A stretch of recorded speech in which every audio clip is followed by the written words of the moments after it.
কাঞ্জিপুরম নামে একজন ব্রাহ্মণ ছিলেন বিষ্ণুর উপাসক।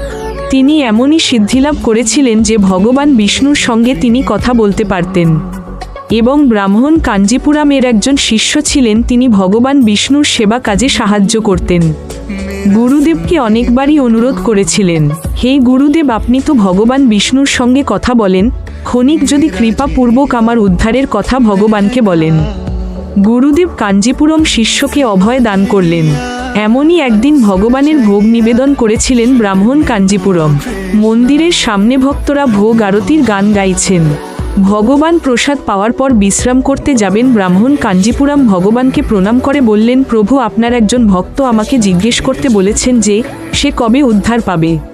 কথা শুনে ভগবান বিষ্ণু বললেন, চিন্তা নেই, এই জন্মেই ওই ভক্ত উদ্ধার পাবে। এই কথা শোনা মাত্র ব্রাহ্মণ কাঞ্জিপুরামের মনে অহংকার বোধ জন্মালো।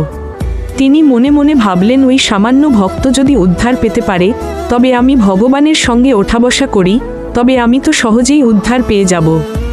ভাবনা মাত্র মনের কথা ভগবানকে বললেন। অন্তর্যামী ভগবান মনে মনে মুচকি হাসলেন এবং কিছু সময় পর বললেন, তোমার উদ্ধার হবে না। তখন ব্রাহ্মণ ভগবানকে বললেন, এ কেমন বিচার? তখন ভগবান বললেন, আমার ভক্তের সেবা যে করে তার উদ্ধার আগে হয়। কথা শুনেই ব্রাহ্মণ গেলেন বেজায় রেগে। ভগবানের সেবা বন্ধ রেখে চললেন ভক্ত সেবার উদ্দেশ্যে। এসে উপস্থিত হলেন মণি কাঞ্চন নামক ব্রাহ্মণের বাড়ি এবং ওই ব্রাহ্মণের বাড়িতে আত্মগোপন রেখে রোজ গো মাতার সেবা করতেন।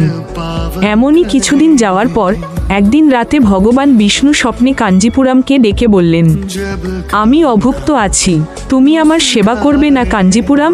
তোমার মনের অহংকার দূর হয়েছে, তুমি এই জন্মেই উদ্ধার পাবে।